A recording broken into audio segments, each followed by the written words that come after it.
अरे भगवान शंकर जी ने कहा कि जिसको कोई स्वीकार नहीं करे उसको मैं स्वीकार करूंगा।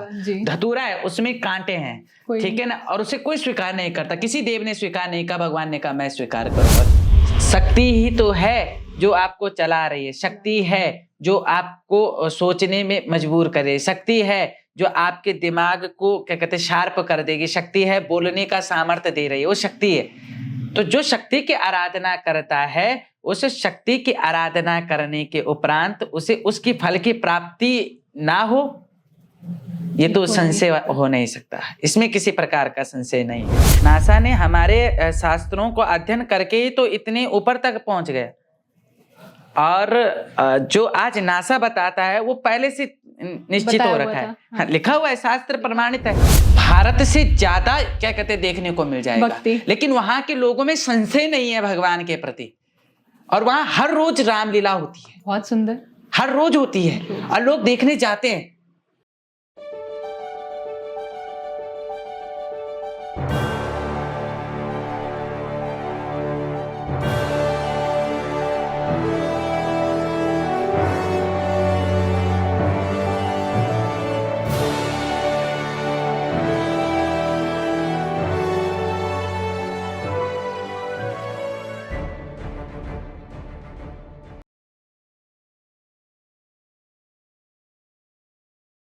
नमस्कार, welcome to another brand new episode of ask official. आज फिर से हम एक बार देवी माँ की चर्चा करेंगे, और हम चर्चा में आज बहुत ही प्रसिद्ध गुरुजी के साथ आए हैं, आचार्य श्री अजय बिजनवाल जी के साथ, जिनको हम सबके बीच हम जानते हैं सुरकुंडा देवी डोली उपासक जी के नाम से। नमस्कार। आपको पहले तो मैं वेलकम करूंगी अपने शो पर। साधुवाद जी। महाराज जी, जैसे कि हमने सबने सुन रखा है सुरकुंडा देवी जी के बारे में, और ये भी सुना है कि डोली आती है, तो ये कहानी कब शुरू हुई, कैसे शुरू हुई, डोली का जो ये सिस्टम था ये कैसे हुआ शुरू? देखिए, उत्तराखंड में भगवान की जागृति ऐसी बताई गई है कि जैसे स्वर्ग में भगवान भ्रमण कर रहे हैं, उसी प्रकार से उत्तराखंड में भगवान की उत्पत्ति बताई गई है। भगवान विचरण करते हैं, यहाँ कण कण में शंकर है। देवभूमि से लेकर, हाँ, ये देवभूमि है, ये वास्तव में देवभूमि है। एक उत्तराखंड और एक हिमाचल, दो जगह ये देवभूमि माना जाता है। ये दोनों स्वर्ग हैं, और वास्तव में स्वर्ग की सीढ़ी यदि माना जाता है तो उत्तराखंड को माना जाता है। और यहाँ की डोली परंपरा ऐसी है कि देवता लोग जब यहाँ विचार करते हैं कि कलयुग में कहाँ भ्रमण करना था और कैसे भ्रमण करें, तो उन्होंने क्या किया, क्योंकि किसी मनुष्य के अंदर प्रविष्ट करने पर उसके ना जाने उस शक्ति को सहन करने का ऊर्जा मनुष्य में है, तप है या नहीं है, उसकी तपस्या कितनी है, उसका जो योग है वो कितना है, तो इस चीज को लेकर के एक डोली परंपरा होती है। जैसे नंदा जात होती है, हमारे नंदा जात जब आप देखेंगे तो नंदा देवी यात्रा जो होती है वो 12 साल में एक बार होती है। 12 साल में एक बार होती है। उसमें भी भगवती की डोली ही जाती है, और डोली ऐसे जाती है कि उस डोली के अंदर भगवती साक्षात माँ पार्वती विराजती है, साक्षात विराजती है। और कहते हैं कि 12 साल बाद वहां स्वतः एक घर में चौसिंगिया खाडू, मतलब 4 सिंग वाला खाडू, खाडू भेड़ को कहते हैं कि भेड़ की उत्पत्ति होती है, और 12 साल बाद ही होगी। उससे पूर्व ऐसा होता है, 4 सिंग वाला भेड़ होता है, आ जाता है, वो स्वतः उसकी उत्पत्ति हो जाती है। और जैसे ही वो आता है, क्योंकि जब माँ पार्वती अपने ससुराल जा रही थी, तो माँ पार्वती ने 4 सिंह के खाडू को देखा, मतलब भेड़ बोलते हैं, हम खाडू बोलते हैं गढ़वाली में, तो भेड़ को देखा तो माता को बड़ा पसंद आया, तो माता जो है अपने साथ उसको लेके जाने लग जाती है। तो तब से ये परंपरा है कि 12 साल में एक बार यात्रा होती है। उसके साथ लाटू बीर चलता है, उसके साथ भगवती जब चलती है तो पूरा गाँव जाता है, और ऐसे छोड़ने जाता है जैसे एक लड़की को मायके से विदा किया जाता है, पूरा गाँव इतना रोता है 12 साल बाद। तो डोली परंपरा वहाँ भी प्रारंभ है। और आपका केदारेश्वर से लेकर और बाबा केदारनाथ जब अपने धाम को जाते हैं तो ओंकारेश्वर से धाम को जाते हैं तो उनको डोली पे ही लेके जाया जाता है। इसके अलावा तुंगनाथ जी, ऐसे जितने जितने दिव्य स्थान हैं उन स्थानों की दिव्य दिव्य डोलियाँ होती हैं, उतनी उतनी दिव्य डोलियाँ हैं। डोली परंपरा एक ऐसी परंपरा है कि मानवीय शरीर जो है असत्य हो सकता है, लेकिन डोली परंपरा असत्य नहीं हो सकती, क्योंकि उसकी प्रतिष्ठा ही ऐसी होती है। जब उसको जागृत किया जाता है, उसकी जागृति की उत्पत्ति होती है, उसे जागर के द्वारा, वेद मंत्रों के द्वारा उसे जगाया जाता है। उस देवी को मतलब देवी को डोली में जगाया जाता है। हाँ, तो वो जो है साधारण सा एक लॉजिक ले लो कि मधुकैटभ भगवान विष्णु जी के कान से निकले। ब्रह्मा जी ने आराधना की पराशक्ति की कि हे शक्ति अब जो है, और ब्रह्मा जी की उत्पत्ति नाभि के कमल में जो पैदा हुए उसमें ब्रह्मा जी की उत्पत्ति। अब ब्रह्मा जी के पीछे पड़े मधुकैटभ जब देखा कि मधुकैटभ पीछे अब कोई विष्णु जी सो रखे हैं, तो उन्होंने सोचा अब ऐसा कौन है इस सृष्टि में जो हमें बचा सकता है। तो उन्होंने पराशक्ति का वहां पर आवाहन किया। वो पराशक्ति ही योग माया स्वरूप में प्रकट होकर भगवान विष्णु की निंद्रा को भंग करते हुए मधुकैटभ का अंत कराती है। तो वो पराशक्ति जो है योग माया के रूप में जैसे जगाती है, उसी प्रकार से डोली परंपरा में अगर देखा जाए तो हर जगह डोली परंपरा में उपस्थित है। महाराज, जैसे हम बोलते हैं, ये तो हमने बात करी डोली परंपरा के बारे में, लेकिन ऐसा कहा जाता है कि अंश मात्र माँ का अगर हमारे शरीर में आए तो हमारा शरीर का विस्फोट हो सकता है जी। तो क्या इसमें कितनी सत्यता है? देखो, जो कहता है कि मेरे ऊपर परिपूर्ण परब्रह्म की शक्ति है, वो असत्य है, असत्य है। नखने के बराबर बोले या कण के बराबर बोलिए, ये पावर्स मिलती है जी। ये पावर्स मिलती है हमारे उत्तराखंड में, ये है। यहाँ पर देवता अवतरित तो उत्तराखंड में ही नहीं है, आप संपूर्ण विश्व में है। ऑफ कैमरा हम बात कर रहे थे, आपने बोला था कि इंडिया से बाहर भी ये चीजें हैं। हमने जब इस चीज में देखा तो बाहर भी ये चीजें हैं।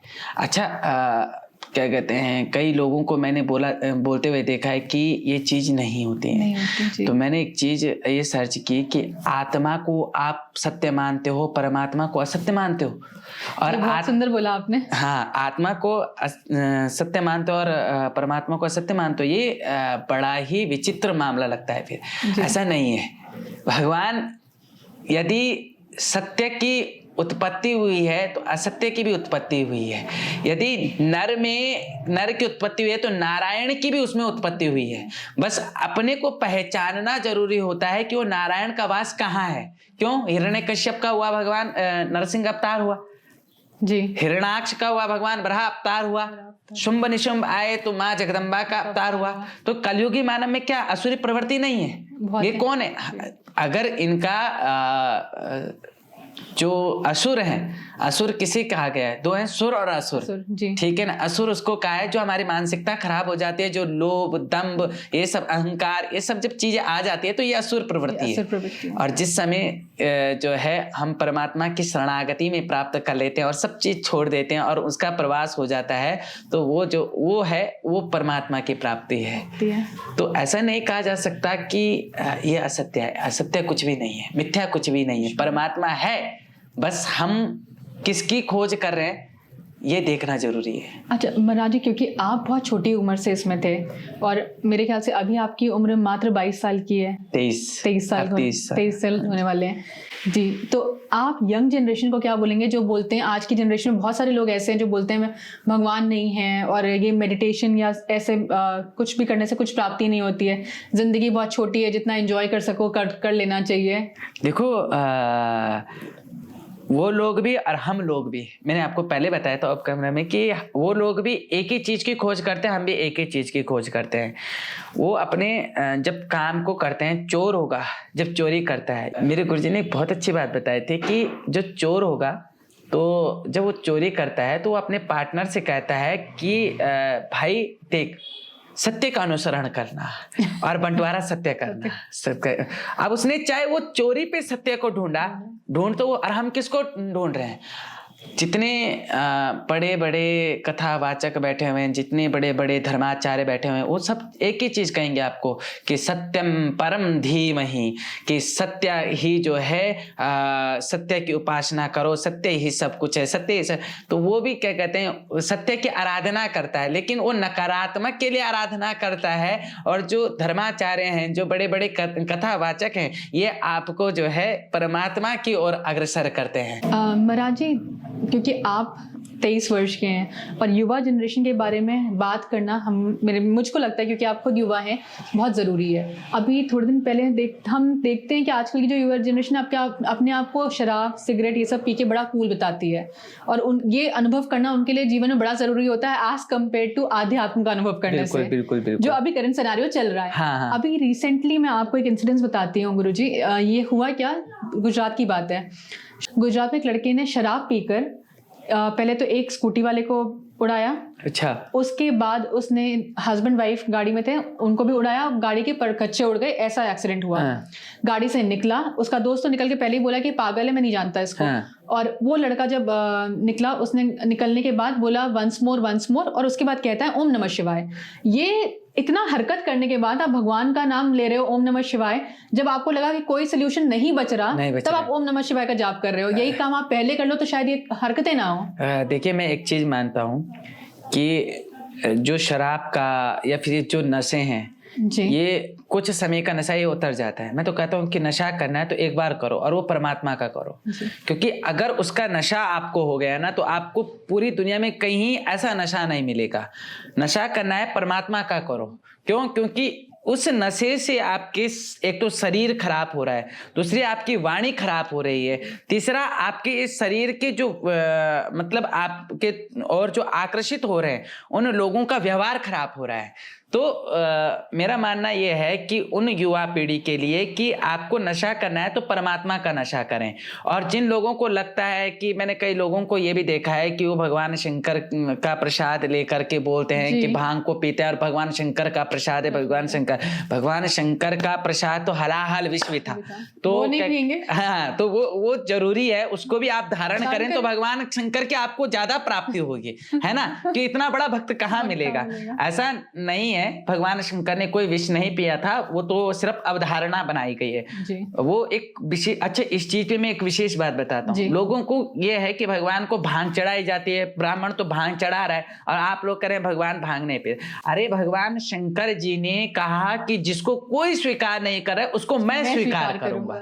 धतूरा है, उसमें कांटे हैं, ठीक है ना, और उसे कोई स्वीकार नहीं करता। किसी देव ने स्वीकार नहीं कहा, भगवान ने कहा मैं स्वीकार करूंगा। कनेर है, कनेर को भगवान ने कहा मैं स्वीकार करूंगा। भांग है, मैं स्वीकार करूंगा। सर्प को भगवान ने स्वीकार कर लिया, भगवान ने अपने गले में वासुकी जी को स्वीकार कर लिया, बिच्छुओं को स्वीकार कर लिया। भगवान ने कहा जिसका कोई नहीं। अब अमृत निकल रहा था, गंधर्व राक्षस को भी उनकी टोली में देखते हैं। तो मैं क्या कह रहा हूँ कि असुरों को, जितने भी राक्षस हैं सब शंकर भगवान, शुक्राचार्य जी जो दैत्य गुरु हैं, वो भगवान शंकर की आराधना करते हैं। तो जिसको दुनिया ने ठुकराया वो भगवान शंकर की शरणागति में जाए। जो सतोगुणी का मार्ग अपनाना चाहता है वो विष्णु की शरणागति में जाए। और जो सब चीजों को एक साथ में, जो परमात्मा की प्राप्ति चाहता है, जो चाहता है कि मैं जो हूँ कि समस्त चीजों की प्राप्ति कर सकूं हर चीज में, या फिर कोई राजस्व के लिए प्राप्ति करता है, कोई अपने योग के लिए प्राप्ति करता है, कोई परमात्मा की प्राप्ति करता है, तो वो जगदम्बा की प्राप्ति करे, वो भगवती की साधना करे। क्योंकि भगवती की साधना के जो भगवती की साधना करता है वो विष्णु जी को साक्षात प्राप्त कर लेता है। जो भगवती की साधना करता है वो शंकर जी को प्राप्त कर लेता है। क्यों? क्योंकि बिना शक्ति के तो शंकर भी अधूरे हैं। शिव में ई इकार है तो शिव है, नहीं तो शिव में ई इकार का वर्णन नहीं तो शव है। तो भगवान शंकर ने स्वतः लिखा हुआ है कि मैं ई इकार, ई शक्ति से जो है मेरा चलन हो रहा है। शक्ति है तो मैं हूँ, शक्ति है तो विष्णु है, शक्ति है तो ब्रह्मा है। तो शक्ति की आराधना भी उन्हीं लोगों को करनी चाहिए। और आज की जनरेशन के लिए जिन्हें लगता है कि ये 100 वर्ष की आयु है और इसे एंजॉय करके गुजारना चाहिए, नशे में धुत होकर मांस मदिरा इन चीज़ों का सेवन करके जो है उन्हें लगता है कि वो आनंद होकर जी सकते हैं, तो उनकी भ्रांति है। उनको इस चीज़ का पता नहीं कि हमें 84 लाख योनियां भुगतनी पड़ती हैं। और इस 84 लाख योनियों में ऐसी ऐसी, अब एक बच्चा मैं देख रहा था, तो वो बच्चा जब हुआ तो उस बच्चे के इतने नीचे शरीर काम ही नहीं करता। उस बच्चे का क्या पाप क्या पुण्य, उसने तो अभी जन्म नहीं लिया, लेकिन उसको देखिए ना, कर्मों ने अपना प्रारब्ध दिखाना शुरू कर दिया। तो ये वही है। अच्छा, परमात्मा की शरणागति जाने से क्या होगा? या तो आपको 84 लाख जीवन मिलेगा नहीं, ठीक है ना, और यदि मिलेगा तो आप उस परमात्मा के ही करीबी बन के रहोगे। आपको कोई भी आपके मन में ईर्ष्या नहीं। आपने देखा हो कई लोग बड़े शांत स्वभाव के होते हैं, इनके पूर्व जन्म के प्रारब्ध हैं। और कई लोग ईर्ष्या के मारे मरे जाते हैं।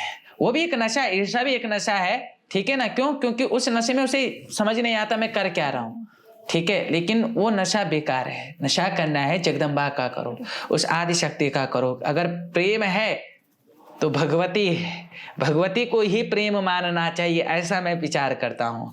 अन्यत्र प्रेम को स्वीकार नहीं करना चाहिए। प्रेम है भगवती से ही प्रेम है, क्योंकि माँ शब्द का उच्चारण होता है, ठीक है। तो माँ शब्द के उच्चारण में ही एक प्रेम आ जाता है। क्यों? अगर किसी को कहेंगे कि ये माँ के यहाँ से प्रसाद आया है, तो उस जगदम्बा, जिस जगदम्बा का नाम आना है, उस जगदम्बा से पहले वो अपने घर की माता का स्मरण करेगा, माँ का स्मरण करेगा। क्योंकि माँ जब शब्द यूज करते हैं तो वो सेल्फलेस लव वाली बात आ ही जाती है कि माँ कभी अपने बारे में पहले नहीं सोचेगी। तो मैं वही कह रहा हूँ ना कि अगर प्रेम करना है तो जगदम्बा से करके देखो। अगर उसका हाथ आपने पकड़ लिया तो इस चीज की गारंटी देता हूँ, आपको किसी और को हाथ पकड़ना नहीं पड़ेगा।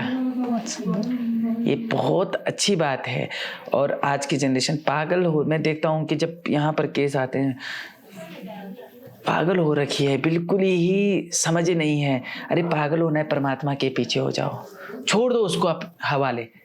जो करना है अच्छा करेगा, जो करेगी अच्छा करेगी, उसके ऊपर अपना छोड़ दो कि भैया अब तेरे हाथ में हम हैं, तो जैसा चलाएगी स्वीकार करते हैं। तो ये चलाना है तो चलाओ, नहीं चलाना है तो भैया बिठा दो कहीं पर तेरी शरणागति में चलेंगे। अच्छा महाराज जी, क्योंकि ये आप अपने मुख से नहीं बोलेंगे तो मैं ये जरूर दर्शकों को बताना चाहती हूँ। बहुत सारे पॉडकास्ट हुए आपके, लेकिन किसी ने ये चर्चा कभी नहीं करी कि निसंतान लोगों को संतानों की प्राप्ति होती है यहाँ पर। हाँ बिल्कुल। और कैंसर हील हो जाते हैं लोगों के। तो मैं इनफैक्ट आग्रह भी करूंगी जो लोग इस चीज को ट्राई कर रहे हैं वो जरूर एक बार आपके पास जरूर आए। ये लेकिन ये क्या है, जब उसको डॉक्टर ने बोल दिया, मैंने एक केस सुना 20 साल, बिल्कुल 20 साल हो गए, संतान नहीं। ऐसी क्या देवी कृपा होती है? देवी क्या चीज माफ कर देती है उनके पुराने कर्मों को एकदम से? क्या होता है उस समय? देखो मैं एक चीज कहता हूँ कि आप पूरी सृष्टि में जो आपके आराध्य देव हैं जी, आप आराध्य देव की आराधना करते हैं। जब आप परमात्मा की शरणागति होती है, हम कहते हैं ना कि कोई भी बड़ा व्यक्ति है, और शास्त्र भी इस चीज को स्वीकार करता है कि पछतावे से बढ़कर कुछ नहीं है। जब हमें लगता है कि हमारे पूर्व जन्मों के प्रारब्ध ने हमें इतना दुखी कर दिया कि इस जन्म में तो सुख मिलने वाला नहीं है, और एक माँ के लिए तो बाध्य रहना बहुत बड़ा अभिशाप है, बहुत बड़ा अभिशाप है। तो वो क्या करते हैं कि वो भगवान के आगे विनती कर कर विचार करती है कि ऐसी कौन सा स्थान मिले जिस स्थान पे परमात्मा की कृपा हो जाए। तो मैं कहता हूँ कि शक्ति की आराधना करो। शक्ति से हर चीज सुलभ है। शक्ति ही तो है जो आपको चला रही है, शक्ति है जो आपको सोचने में मजबूर करे, शक्ति है जो आपके दिमाग को क्या कहते हैं शार्प कर देगी, शक्ति है बोलने का सामर्थ्य दे रही है, वो शक्ति है। तो जो शक्ति की आराधना करता है, उस शक्ति की आराधना करने के उपरांत उसे उसकी फल की प्राप्ति ना हो ये तो संशय हो नहीं सकता, इसमें किसी प्रकार का संशय नहीं है। अगर वो शक्ति की आराधना करता है तो शक्ति उसे अवश्य फल की प्राप्ति देगी। तो कुछ तो उनके कर्म ऐसे होते होंगे जो आपके पास उन्हें खींच के लाते होंगे। आप देखो, माता खुद बुलाती है। हाँ देखो, अब ये है जिसको आज्ञा देगी वही यहाँ आएगा। वो जब आज्ञा देगी तो यहाँ स्वतः चलता आ जाएगा। और संतान पक्ष की बात रही तो मैं ये कहता हूँ कि पहले आप ट्रीटमेंट कीजिए जी, पहले आधुनिक जीवन में जीजिए।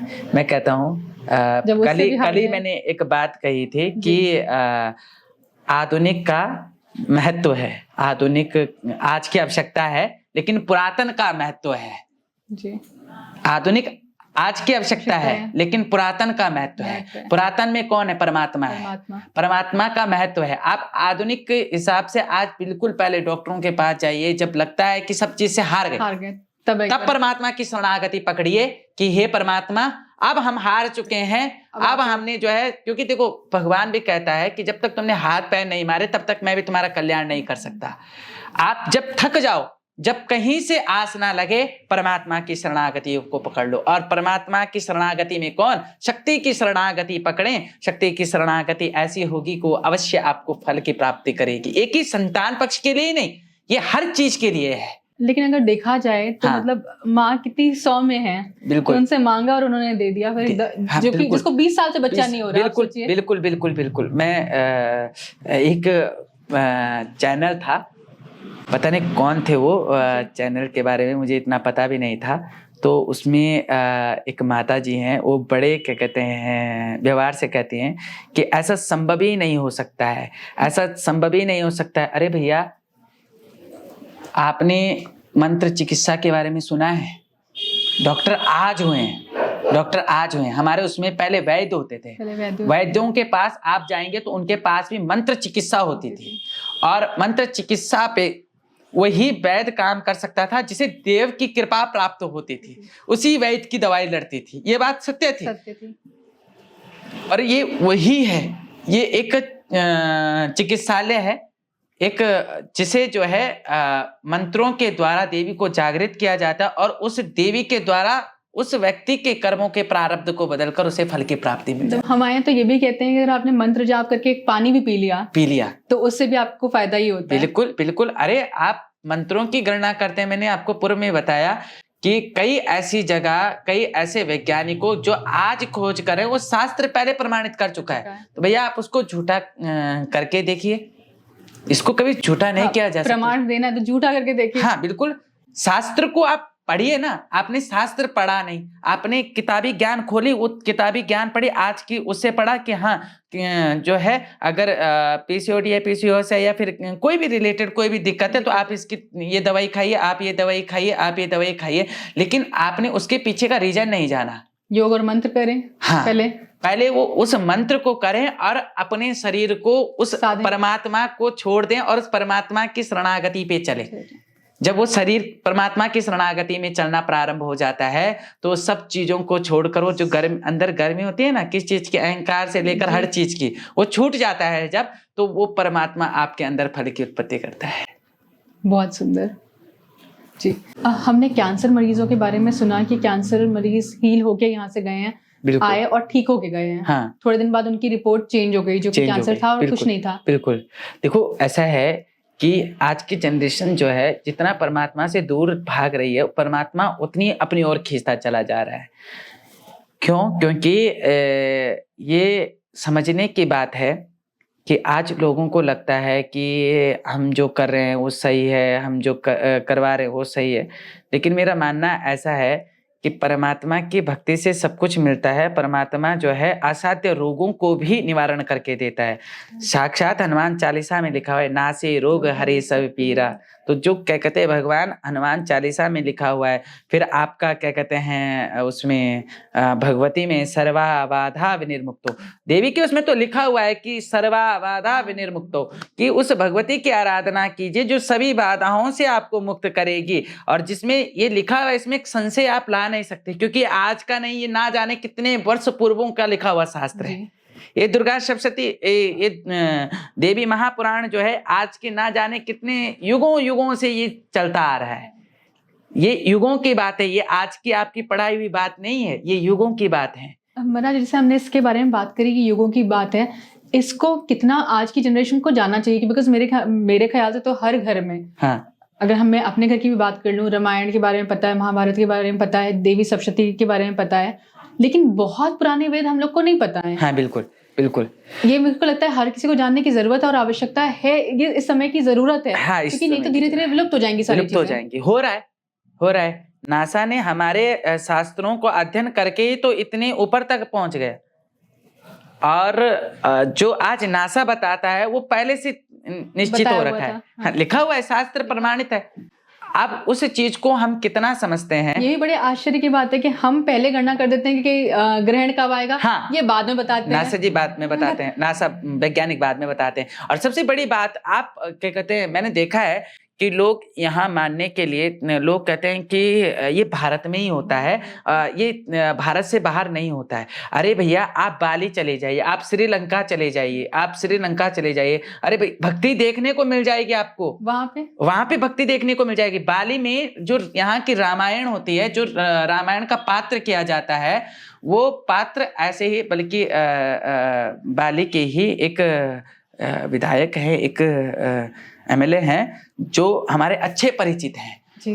तो उन्होंने इनविटेशन किया था और उन्होंने मुझे बताया वहाँ के विषय में कि आप जब आएंगे ना, इंडोनेशिया आएंगे, तो आपको भारत से ज्यादा क्या कहते हैं देखने को मिल जाएगा। लेकिन वहाँ के लोगों में संशय नहीं है भगवान के प्रति, और वहाँ हर रोज रामलीला होती है। बहुत सुंदर। हर रोज होती है और लोग देखने जाते हैं, लोग समय निकाल कर देखने के लिए जाते हैं। हमारे यहाँ अगर 4 दिन कहीं पर भगवान का नाम हो रहा हो ना, तो वहां पर कहेंगे अरे अब तो ये जो है क्या कहते हैं, लंबा खिंच गया प्रोग्राम। हाँ, ये बड़ी बात हो गई है। और जबकि भारत में भगवान ने कहा कि भारत भूमि में जन्म लेने वाला वो धन्य है, और उस भारत भूमि में जन्म लेने वाली माँ धन्य है, और उसके गर्भ से लेने वाला पुत्र जन्म लेने वाला वो और भी धन्य है, पुत्र या पुत्री वो धन्य है, वो उससे भी बड़े धन्य है। तो भारत भूमि को धन्य बताया और हम ही लोग परमात्मा पे संशय कर रहे हैं। ये बहुत बड़ी बात, दुर्भाग्य की बात, दुर्भाग्य है, आज का दुर्भाग्य है, कलयुग का दुर्भाग्य है ये। और मेरे मुताबिक कि पूरी सृष्टि का यदि भरण पोषण कोई कर रहा है तो भारत कर रहा है, क्योंकि भारत में जो वेद मंत्रों का उच्चारण होता है वो विश्व की शांति के लिए होता है। सर्वे भवन्तु सुखिनः, कि सभी की सुख की कामना के लिए भारत यज्ञ अनुष्ठान एकमात्र धर्म है जो सबकी सुख की कामना करता है। सनातन धर्म, वो है सनातन धर्म, ठीक है।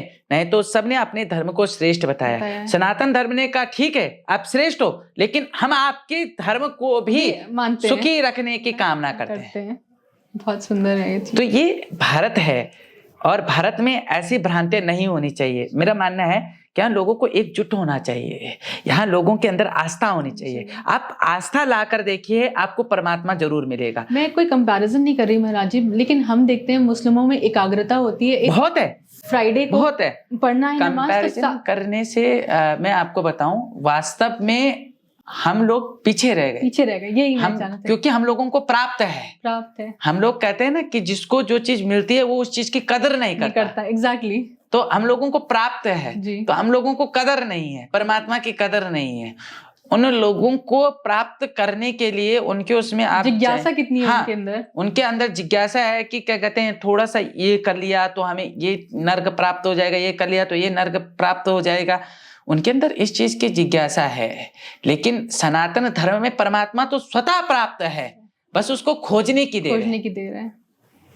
बहुत ही सुंदर बात आपने कही। हाँ, ये है। अच्छा, मैंने ये सुना है गुरुजी कि आप कई बार लोगों को उनका पुराना समय, प्रेजेंट और भविष्य सारी चीजें बता देते हैं। तो ऐसे उस टाइम क्या शक्ति आती है आपके अंदर कि आप इतनी गणना कर देते हैं, आगे होने वाली चीजें भी बता सकते हैं? देखिए, ये असत्य है कि ये मैं बताता हूँ, ये सत्य है कि वो जगदम्बा की कृपा है जो उनके भूत भविष्य वर्तमान की गणना पहले करके रख लेती है।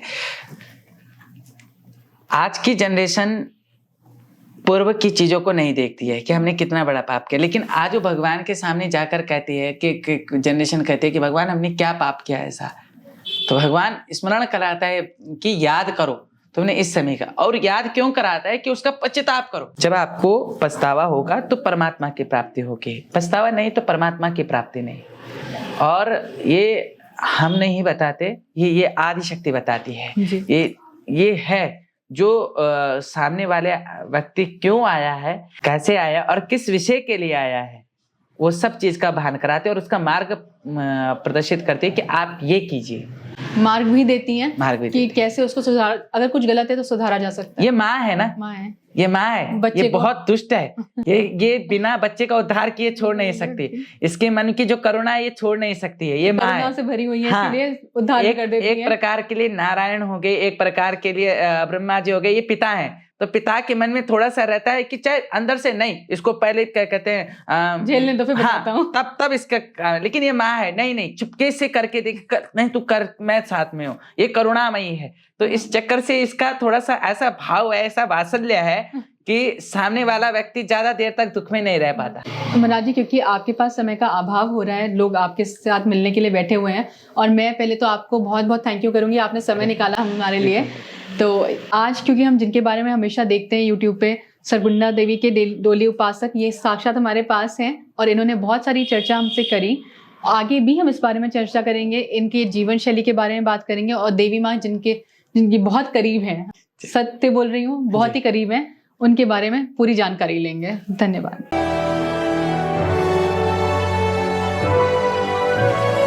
ASKofficials.com